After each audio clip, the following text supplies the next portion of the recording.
Nunca pensé que el día del matrimonio de mi hijo se convertiría en el principio de una batalla legal, emocional y profundamente personal, que terminaría cambiando no solo su destino sino el mío. Pero así fue. Me dirigía al salón donde Claire, su prometida, se alistaba. Iba a entregarle un broche antiguo que había pertenecido a mi madre, una tradición en nuestra familia, pero antes de abrir la puerta, escuché una risa, fría, vacía, cruel. Una vez que caiga la herencia, me desaparezco. Que se quede con su bata de doctor y sus ideales. Yo quiero su dinero, no su amor. Claire. Con esas palabras me hundió un cuchillo en el pecho, y me encendió un fuego en el alma. ¿Creía que no tenía colmillos? ¿Que porque tengo 70 años y uso cremas de noche en lugar de filtros de Instagram ya no sé defender lo que es mío? Me quedé ahí, con el broche en la mano temblando. No sentí rabia. No lloré. Fue algo más, una claridad helada. Una determinación que había dormido por años y ahora despertaba como una fiera. Volví a mi asiento en la iglesia, ajusté mi abrigo, y me senté con una sonrisa en los labios que escondía una tormenta en mi pecho. Miré a mi hijo tomar su lugar en el altar, tan ilusionado, tan enamorado. Sentí una punzada de dolor. No por mí, por él, por la traición que se le venía encima sin siquiera sospecharlo. Pero no iba a detener la boda. No, no así. Iba a dejar que ella creyera que había ganado. Porque el verdadero castigo no es la furia, es la inteligencia, es la estrategia, es hacerla pensar que todo marcha según su plan. Mientras yo, Evelyn Davis, la viuda de un juez honorable y madre de un hijo excepcional, tejía mi venganza con la frialdad con la que se escribe una sentencia. Y así comenzó todo. Mientras las campanas anunciaban el «sí acepto», yo marcaba en mi mente los pasos de su caída. Paso 1. No dejar que sospeche. Paso 2. Recopilar pruebas. Paso 3. Demostrarle que las juezas retiradas también saben cómo aplicar justicia. Aunque sea en silencio. Aunque sea en familia. Esa noche, mientras todos bailaban y brindaban, yo estaba sentada con mi copa de vino, observando. No aplaudía, no reía, no felicitaba. Yo vigilaba. Mi instinto judicial no me había fallado jamás, y esta vez no sería la excepción. Claire cometió el peor error de todos. Subestimarme. Ella pensó que estaba casándose con un tonto enamorado. Pero no. Mark es hijo mío. Tal vez ingenuo, sí, pero no débil. Y si no iba a defenderse él, lo haría yo. No con gritos. No con escándalos. Con algo mucho más letal. Evidencia. Lo juro por el nombre de mi difunto James. Esa mujer iba a lamentar cada palabra que dijo detrás de esa puerta. Porque hay dos tipos de mujeres en esta vida. Las que lloran por traición, y las que usan el dolor como munición. Yo soy la segunda, y apenas estaba comenzando. Unos días después de la boda, me ofrecía a ayudarles a desempacar. No porque me hiciera ilusión ordenar vajillas ni doblar mantas, sino porque, a veces, el diablo se esconde entre cajas de cartón y sobres sin cerrar. Claire me recibió con una sonrisa impecable y una voz dulzona que olía a hipocresía. «Evelyn, qué linda, no tenías que molestarte». Pero yo ya sabía que, para ella, cualquier muestra de amabilidad debía tener una etiqueta con precio. Entré con una caja de utensilios de cocina que supuestamente venía a ayudar a organizar. Mark estaba trabajando en el hospital esa mañana y ella parecía apurada, incómoda. Como si tenerme ahí la inquietara. Y eso me complacía más de lo que debería admitir. Mientras organizábamos una estantería, Claire dijo que necesitaba salir a hacer unas compras urgentes. Me pidió que me sintiera como en casa. ¡Qué ironía! Me dejó sola en un lugar que no era mi casa, pero en el fondo me pertenecía más que a ella. Porque Mark es mi sangre. Y ella, apenas una actriz con buen maquillaje. No pasaron ni 5 minutos desde que se fue cuando algo me llamó la atención. Un cajón mal cerrado en la cómoda del dormitorio principal. No era mi intención abrirlo. No aún. Pero me acerqué a empujarlo suavemente y algo se atascó. Al tirar con cuidado, vi que un folder de cartulina asomaba por una esquina. Y ahí lo vi.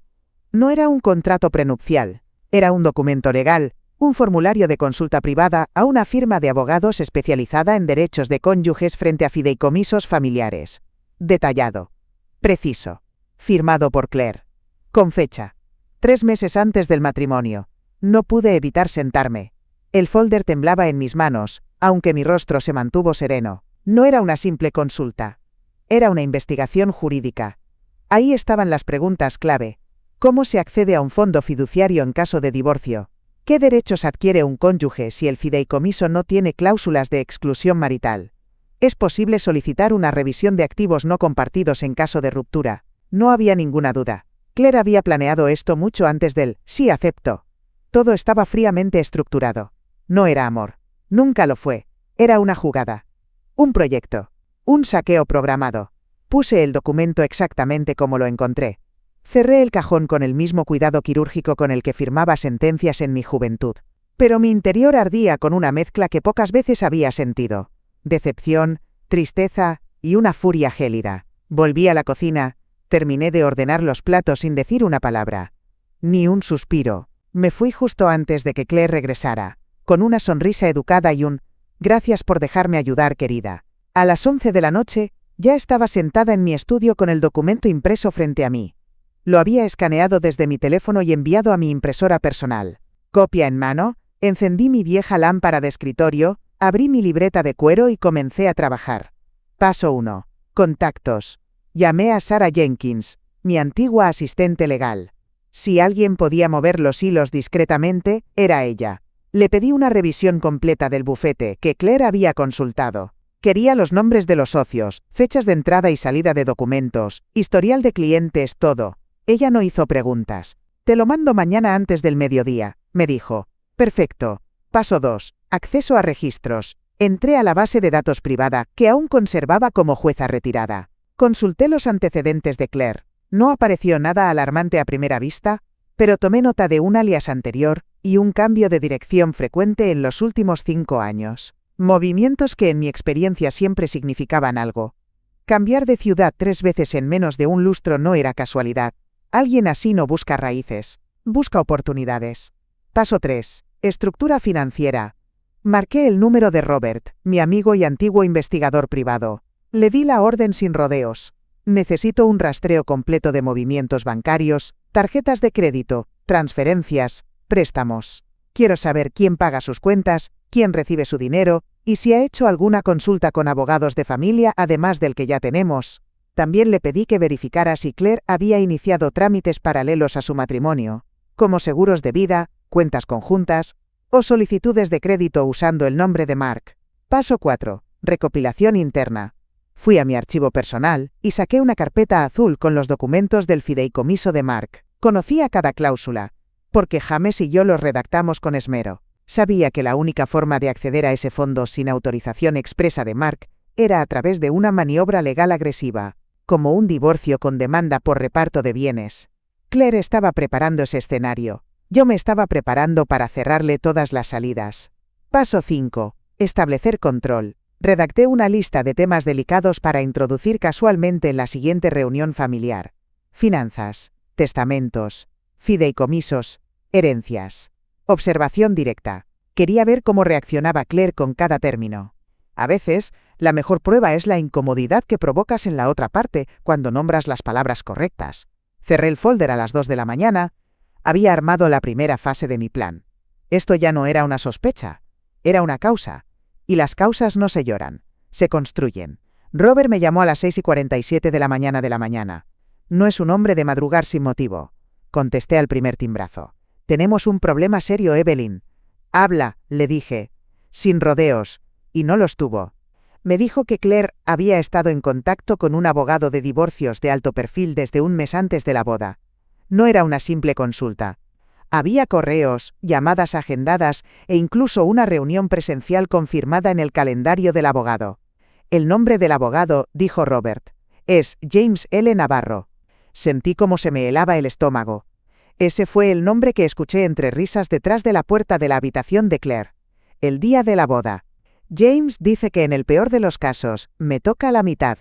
Recuerdo que dijo con una carcajada seca, justo antes de prometer su amor eterno en el altar. ¿Qué más sabes?, pregunté, con la voz tensa pero firme. Robert me explicó que Navarro es especialista en disolver matrimonios con grandes patrimonios. Su estrategia es conocida. Identificar vulnerabilidades legales, acumular documentación antes del rompimiento y luego lanzar una demanda agresiva en el momento exacto para maximizar el impacto. Claire no estaba improvisando. Tenía un plan jurídico profesional diseñado para desmantelar la vida financiera de mi hijo. El contacto con Navarro no era una precaución. Era una declaración de guerra. También encontró registros de transferencias bancarias entre Claire y una cuenta a nombre de un tal Lester Connors, dijo Robert. ¿Y quién es? Un analista de inversiones en Nueva York. Trabaja con fideicomisos. Ella está moviendo dinero. Todavía no. Pero lo está preparando todo para poder hacerlo rápido. Colgué la llamada sin despedirme. No había tiempo para cortesías. Abrí mi agenda y marqué 4 cosas. Llamar al banco para activar un rastreo interno sobre las cuentas de Mark. Citar a Mark a una comida, a solas. Tenía que medir hasta qué punto estaba ciego. Solicitar a Sarah una revisión detallada del patrimonio familiar, para determinar qué activos estaban protegidos y cuáles no. Redactar un informe para mi abogado personal. Necesitaba tener todo documentado antes de la ofensiva. Ya no era solo protección. Esto era contención de daños. Claire no era una oportunista. Era una atacante profesional, con estrategia, recursos y socios. Y mi hijo, con su bata blanca, su corazón noble y su fe ciega en el amor, no tenía idea del lobo que había dejado entrar en su cama. Respiré hondo, me serví un café y comencé a redactar un memorando legal con todo lo que Robert me había dicho. Cada detalle, cada fecha, cada nombre. Porque si Claire creía que iba a entrar a esta familia, armar una trampa jurídica y salir con la mitad del patrimonio, entonces no conocía a Evelyn Davis. Conmigo no se juega. Les invité a cenar un jueves. Usé la voz alegre que uno guarda para las fiestas familiares, esa que suena tibia y despreocupada. Quiero que vengan a casa. Me gustaría repasar unos documentos de la familia. Cosas simples. Mark, como siempre, aceptó encantado. Claire fingió sorpresa. Pero sus ojos brillaron como una caja registradora recién abierta. Preparé todo con precisión quirúrgica. Mesa bien puesta, vino caro. Ese que solo abro en ocasiones donde necesito claridad emocional en los demás, y las servilletas de lino que Claire elogió en su primera visita. Era importante que todo pareciera auténtico. A las 7 en punto, llegaron. Mark traía una sonrisa, y Claire venía vestida como si fuera a firmar un acuerdo de millones. Traje entallado, peinado perfecto, maquillaje discreto pero efectivo. Sabía que algo importante se cocía. Y yo quería que lo supiera. Pensé que sería buena idea hacer esto en un entorno cálido, dije mientras les servía la cena. Estas cosas legales son tan secas, ¿no creen? Claire asintió con entusiasmo. Hasta fingió modestia. Después del postre, me levanté, fui al estudio y regresé con un sobre sellado. Esto, dije colocando el sobre la mesa con delicadeza. Es un regalo. Un nuevo fideicomiso familiar que estoy creando para ustedes. Claire parpadeó 2 veces. Luego inclinó la cabeza como si intentara leer a través del papel. Yo continué. Es una estructura legal muy sencilla. Transferiría una cantidad significativa a un fondo conjunto. Para ustedes 2. Quiero asegurarme de que estén protegidos en el futuro. Mark me agradeció. Claire solo sonrió. Pero no era una sonrisa de gratitud. Era una sonrisa de anticipación. Claro, agregué, mirando directamente a Claire. Como toda estructura de este tipo, necesitarán un abogado que lo revise, y un testigo, por supuesto. Nada se firma sin asesoría legal. No quiero que luego digan que no sabían lo que firmaban. Ahí fue cuando supe que había mordido el anzuelo. Claire se inclinó hacia adelante. ¿Y qué tipo de fondo es exactamente?, preguntó con una voz suave, casi maternal. Uno flexible, le respondí sin pestañear. Diseñado para adaptarse. No como el fideicomiso de Mark, que ya sabes, es más rígido. Ella entendió perfectamente. En su mundo, flexible significa accesible. Rígido significa fuera de alcance. Y ese fondo que yo acababa de inventar era, para ella, la llave a una nueva caja fuerte. Cenamos un poco más. Mark habló de su trabajo. Claire fingió interés. Yo me limité a observar. Cada gesto suyo, cada palabra, estaba calculado. Incluso la forma en que tocó suavemente el brazo de mi hijo, mientras se reía de algo que él dijo. Antes de irse, Claire me abrazó. Gracias, Evelyn. Esto significa mucho para nosotros. Ya lo sé, respondí con una sonrisa tan suave como una sentencia firme. Apenas cerraron la puerta, fui al estudio, abrí la copia de ese documento falso y añadí un pequeño párrafo más. Uno que decía claramente que cualquier intento de manipular el fondo en caso de divorcio sería considerado fraude patrimonial. La trampa estaba lista. Ahora solo necesitaba que la codicia hiciera su trabajo. 2 días después, sonó mi teléfono a las 8:13 de la mañana. Número desconocido. Contesté. Silencio por un segundo. Y luego, su voz. Evelyn, soy Claire. Espero no molestarte tan temprano. Para nada, querida. Respondí, fingiendo que estaba apenas tomando mi té, no esperando exactamente esa llamada. Su voz intentaba sonar neutra, pero temblaba. No de miedo. De anticipación. De ansiedad mal contenida. Estuve revisando los documentos que nos diste el otro día. El fideicomiso. Mi abogado cree que solo faltan algunos detalles para que todo esté listo. Así lo dijo. Mi abogado. Faltan algunos detalles. No disimuló su interés. Ni se esforzó demasiado en esconder que había actuado de inmediato. Apenas se fue de mi casa, y ya había activado a su equipo legal para estudiar cómo poner las manos sobre ese fondo ficticio. Sí, respondí con voz pausada. ¿Y qué detalles necesita? Cosas pequeñas, dijo. Fechas. El tipo exacto de acceso. Si yo, como cónyuge, podría gestionar parte del fideicomiso en caso de necesidad. Ahí estaba.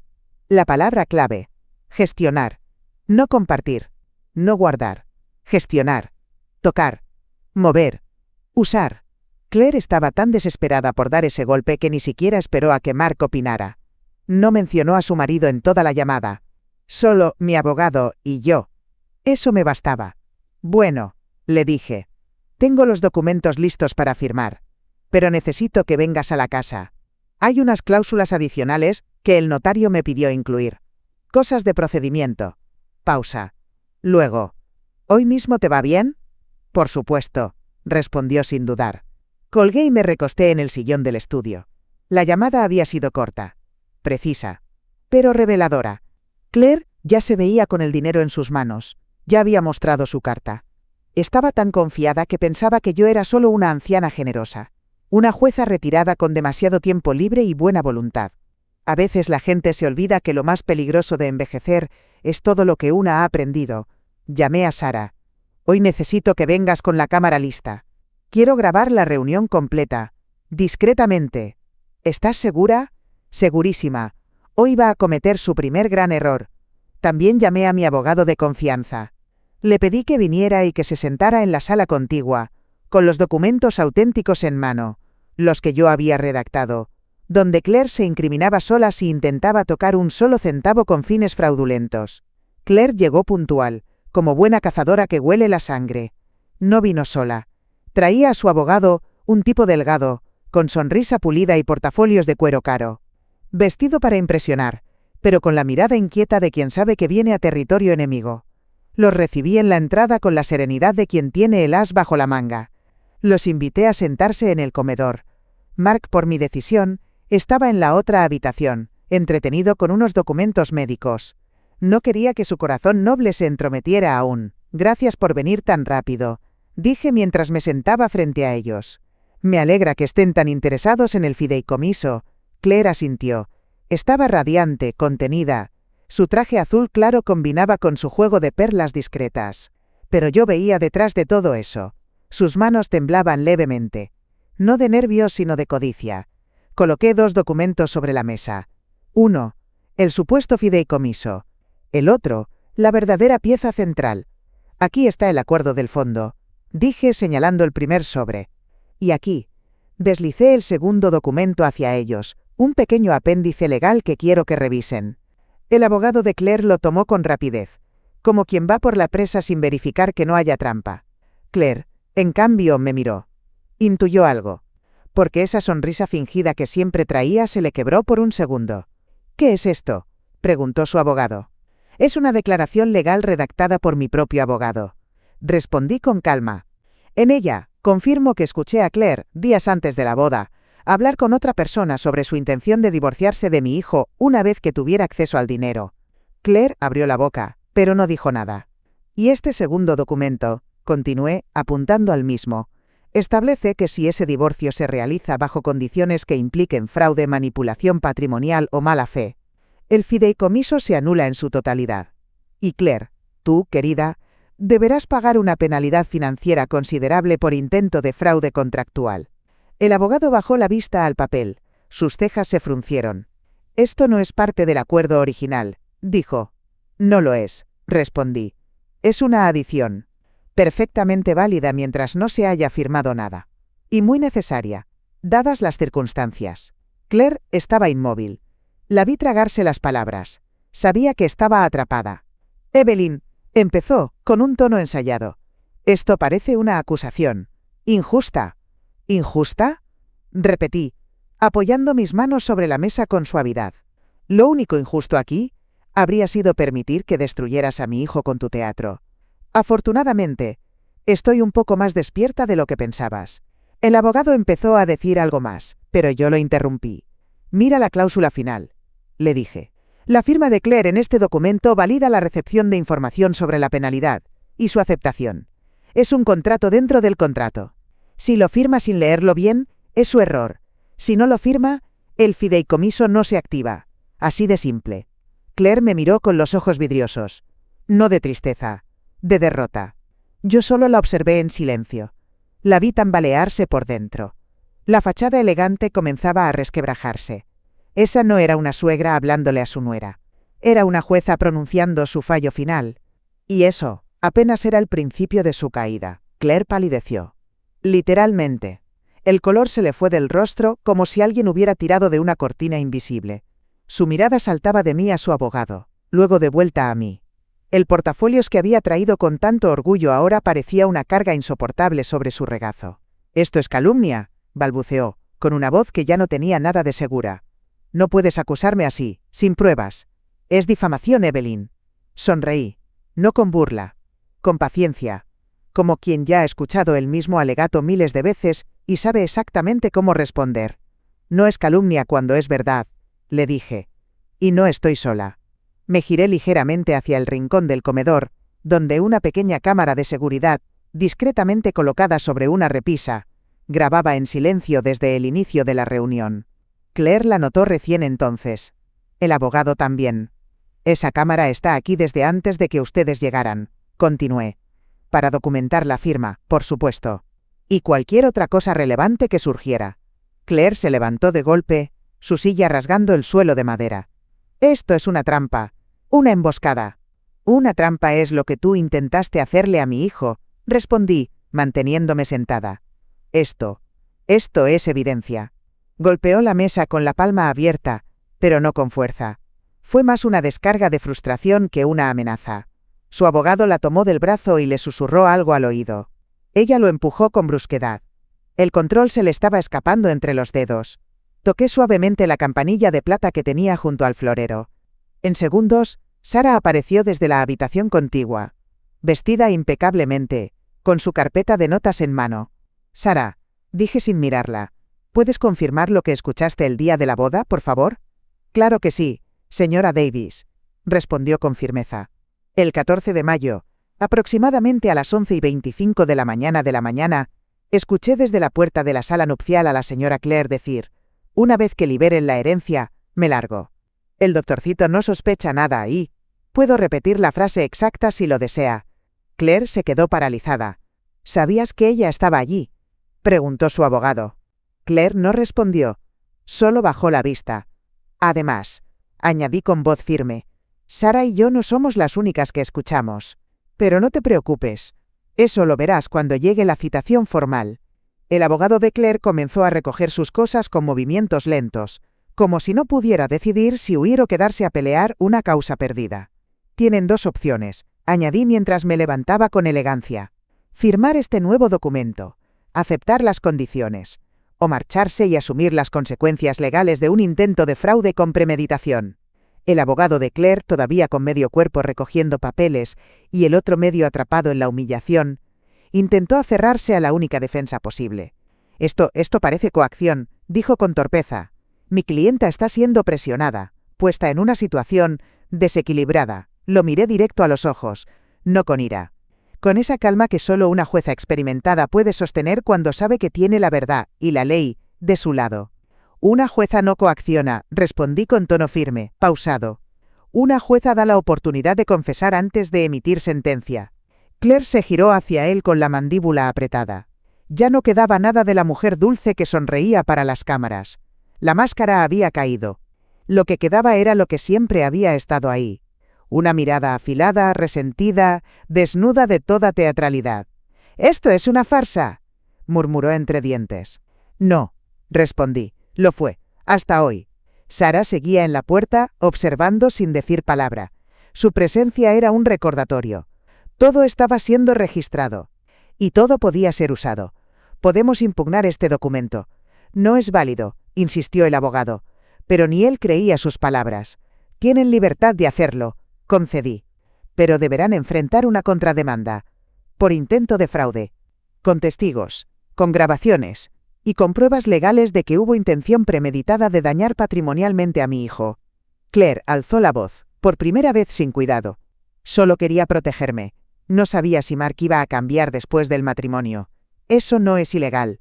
«No», respondí. «Planear divorciarte para acceder a fondos familiares, escondiendo tus intenciones antes del enlace y consultando abogados especializados mientras finges amor verdadero. Eso sí lo es». Silencio. El abogado carraspeó. «Mi clienta necesita tiempo para considerar sus opciones. Tiene hasta mañana a las 5 de la tarde», respondí, girando levemente el reloj de la repisa hacia ellos. «Después de eso, el documento se anula, y activamos los mecanismos legales correspondientes». Claire se cruzó de brazos, la mirada clavada en la carpeta como si pudiera hacerla arder con la fuerza de su furia contenida. «Sabía que me odiabas desde el primer día», dijo en voz baja. «Desde el primer día no», corregí. «Desde el primer día tuve dudas. Pero lo que acabas de confirmar hoy, eso no es odio, es justicia». Y entonces, como si el destino hubiese decidido poner la prueba final, Mark entró al salón. «¿Qué pasa aquí?», preguntó con esa voz templada que usaba cuando algo no le cerraba, cuando olía que algo estaba mal pero aún no sabía qué. Claire se giró al instante, como un animal herido que ve una salida. Caminó hacia él con un dramatismo que habría ganado premios, los ojos abiertos, la voz trémula, pero vacía. «Tu madre está tratando de arruinarlo todo», exclamó, con una indignación tan falsa como su anillo de compromiso. «Quiere quedárselo todo. El fideicomiso. Tu dinero. Está manipulando todo para dejarme sin nada». Mark frunció el ceño. Miró a Claire, luego a mí. Sus ojos, que tantas veces brillaron con admiración, ahora estaban opacos, confundidos, dolidos. «¿Es eso cierto, mamá?», me preguntó. Yo no dije nada. Solo lo miré. Y esa fue mi mejor defensa. Claire, al ver que mi silencio no le regalaba terreno, arremetió otra vez. «Ella nos odia, Mark. Siempre me despreció. Desde el primer día. Esto es su forma de sacarme de tu vida. De quedarse con todo. Me tendió una trampa. Hasta cámaras escondió. Ahí se le fue la mano». Mark la miró con sorpresa. «¿Cámaras?», repitió, como si intentara entender en qué momento pasamos de una cena familiar a una batalla legal. Claire intentó recomponerse. Pero ya había dicho demasiado. «Solo quería protegerme», murmuró con voz apagada bajando la vista.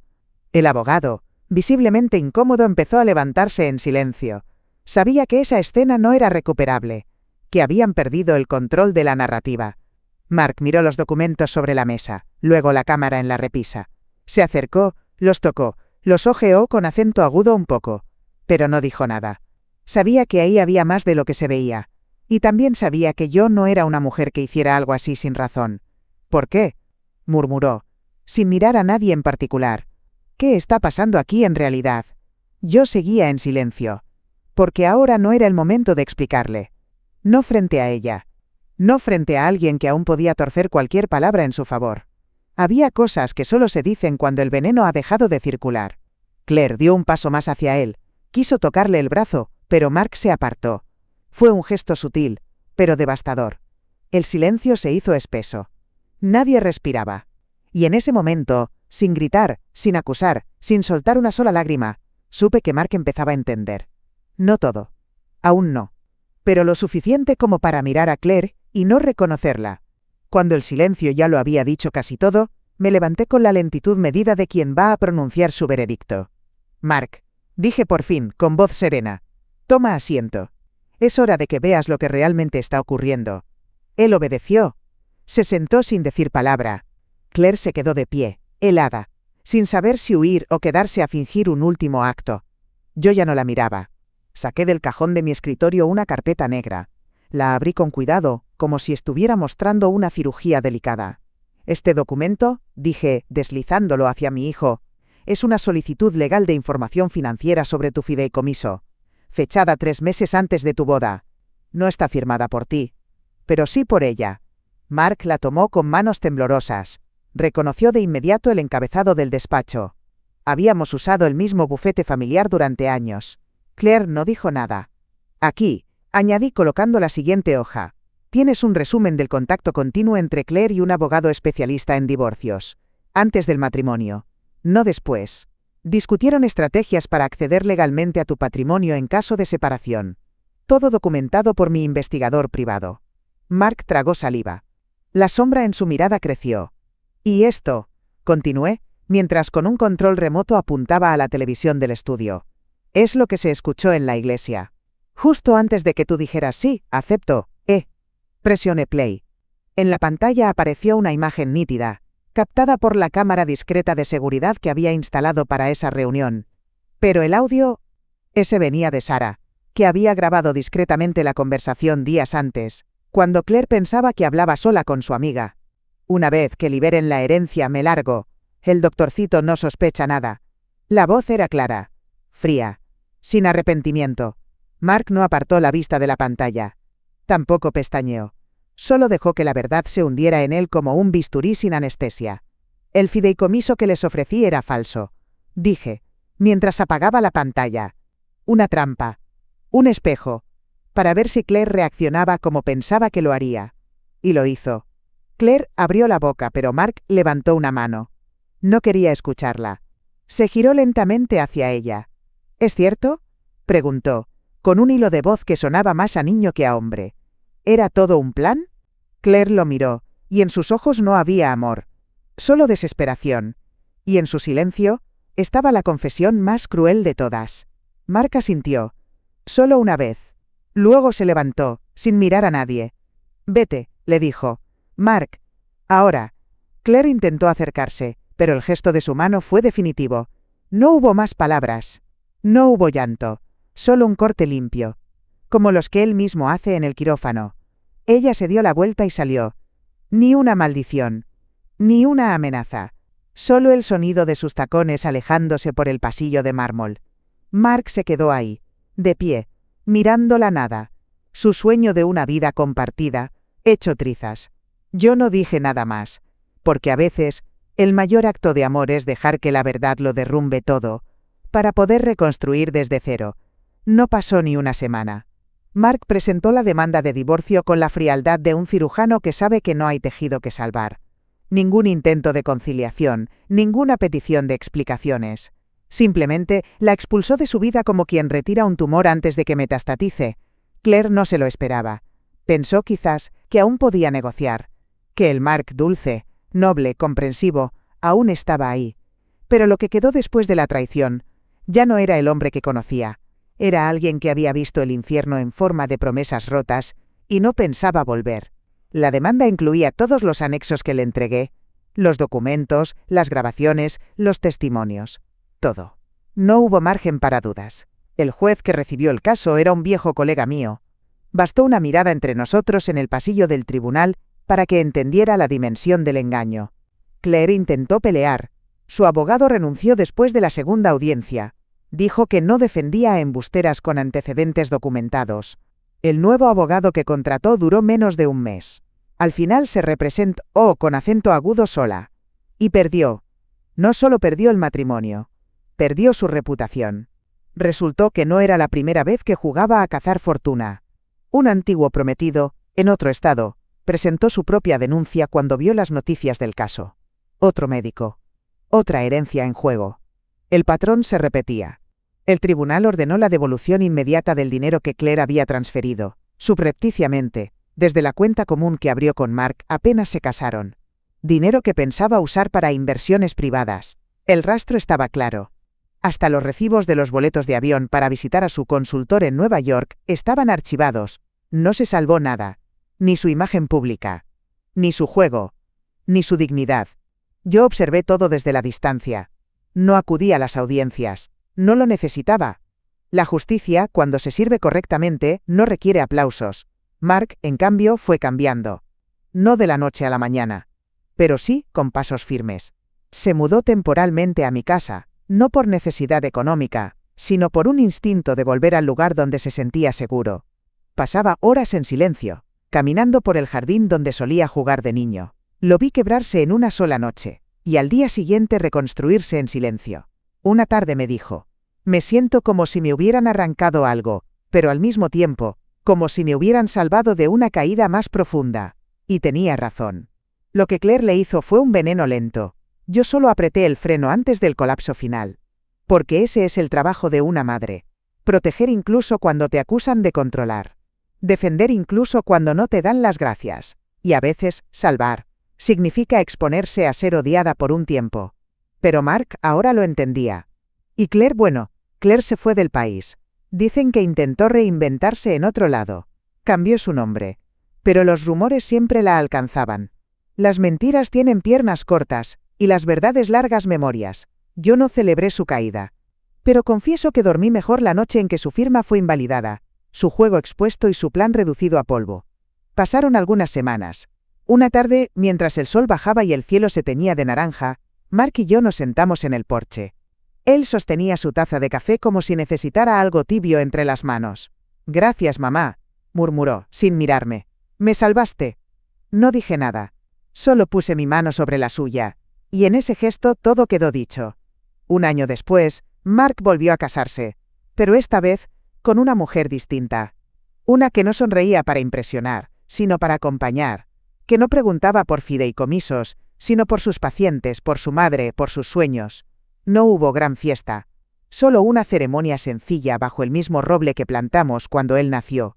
Yo estaba allí, sentada en primera fila, con el relicario de su padre en mi cuello y la cabeza en alto, no por orgullo, por paz. Mi legado estaba a salvo. Mi hijo, también. Y si alguna vez me llamaron fría por lo que hice, ahora entendían que lo hice por amor. No salvé un fondo, salvé una vida. Y con eso, basta. Gracias por llegar hasta el final. Si esta historia te hizo pensar, si alguna vez te sentiste traicionada, o tuviste que tomar decisiones difíciles por alguien que amas, me encantaría leer tu historia. Cuéntame en los comentarios. ¿Qué habrías hecho tú en mi lugar? Y dime desde qué ciudad estás viendo este video. Me emociona ver hasta dónde llegan estas historias. No olvides darle like, compartirlo con alguien que necesite escucharlo hoy. Y claro, suscribirte al canal para más relatos como este. Nos vemos en el próximo.